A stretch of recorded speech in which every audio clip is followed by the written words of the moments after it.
गांव के शांत वातावरण में प्रीति अपने माता पिता के साथ रहती है।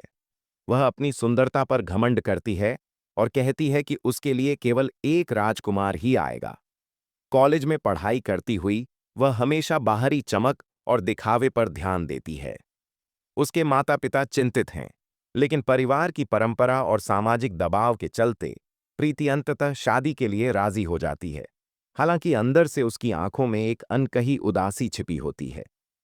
शाम का वक्त है, हल्की ठंडी हवा और गाड़ियों की आवाज। परिवार सजावट और ढोल नगाड़ों के बीच शादी का माहौल बनाते हैं। बारात के समय प्रीति की नजर जब अपने होने वाले पति अमित पर पड़ती है, तो उसके चेहरे पर निराशा के भाव आ जाते हैं। वह जोर से कहती है कि उसे सिर्फ बाहरी सुंदरता ही नहीं, बल्कि सच्चे चरित्र की भी आवश्यकता है। परिवार में विवाद छिड़ जाता है और माहौल तनावपूर्ण हो जाता है। शादी में बढ़ते झगड़ों के बीच परिवार के किसी सदस्य ने पुलिस को खबर कर दी। पुलिस अधिकारी सख्त लहजे में आते हैं और बताते हैं कि लड़की की मर्जी के बिना शादी नहीं की जा सकती।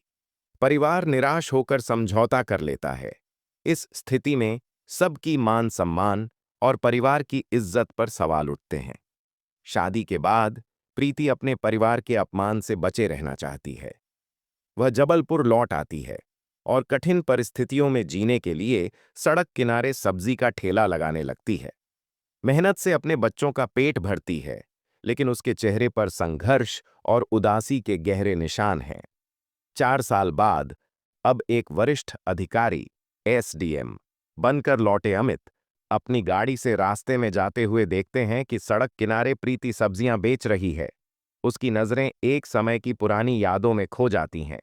अमित के चेहरे पर मिश्रित भाव, दुख, पछतावा और समझदारी झलकते हैं, जबकि प्रीति अपने काम में लगी रहती है। अमित धीरे धीरे प्रीति के पास जाते हैं। जब प्रीति उनकी ओर देखती है, तो उसके चेहरे पर शर्म, पछतावा और भय के मिश्रित भाव प्रकट होते हैं। अमित को याद आता है कि उसने पहले प्रीति की सुंदरता की बजाय चरित्र को नजरअंदाज कर दिया था। दोनों के बीच एक भावनात्मक संवाद शुरू होता है, जहां अमित प्रीति से माफी मांगते हैं और कहते हैं कि एक सच्चा जीवन साथी वही होता है जो हर परिस्थिति में साथ दे। मिलन के बाद दोनों अपने अपने अतीत पर विचार करते हैं।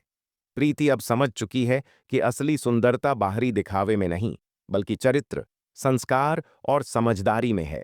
अमित और प्रीति का यह मिलन न केवल व्यक्तिगत परिवर्तन का प्रतीक है, बल्कि समाज की उस सोच को चुनौती देता है जो केवल बाहरी चमक को पहचान मान लेती है। कहानी हमें सिखाती है कि जीवन में सही साथी वही हैं जो कठिनाइयों में साथ निभाएं।